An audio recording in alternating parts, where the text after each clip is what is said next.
புனித அனாக்லீட்டஸ் புனித பேதுருவின் மறைவிற்கு பிறகு திருத்தந்தையாக இருந்து திருச்சபை வழிநடத்தியவர் அனாக்லீட்டஸ். இவரை பற்றிய தெளிவான வரலாறு தெரியாத நிலையில் பல்வேறு விவாதங்கள் நடைபெற்றுள்ளன. வரலாற்றிலேயே கிளீட்டஸ் என்று ஒருவர் இருந்துள்ளார். எனவே இருவரும் ஒரே நபர்தான் அல்லது வேறு நபர்களா என்ற குழப்பம் நீடித்தது. கிளீட்டஸ் மற்றும் அனாக்லீட்டஸ் இருவரும் ஒரே நபர்தான் என இரணியோஸ், யூசபியோஸ், அகஸ்தினார் ஆகியோர் வாதாடுகிறார்கள்.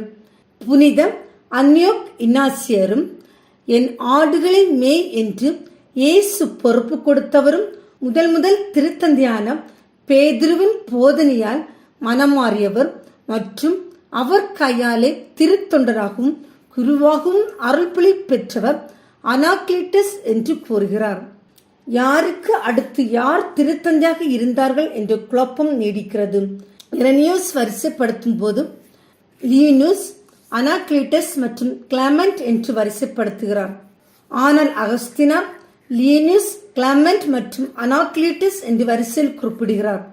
ஆரம்ப கால திருத்தந்தையான இவரை பற்றிய சரியான தகவல்கள் கிடைக்காவிட்டாலும் இவர் மறைசாட்சியாக இறந்தார் என்ற தகவல் உறுதியாக கிடைக்கிறது.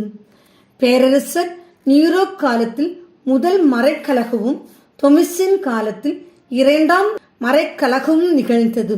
இரண்டாம் மறைக்கலகத்தின் போது எண்ணற்ற கிறிஸ்தவர்களை கொன்று குவித்தார்கள்.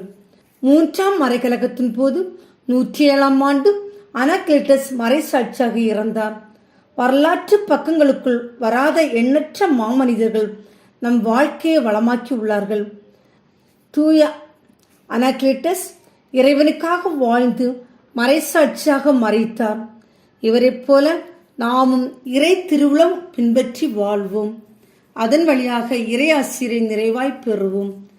தூய அனாக்லீட்டஸ் எங்களுக்காக வேண்டிக் கொள்ளும்.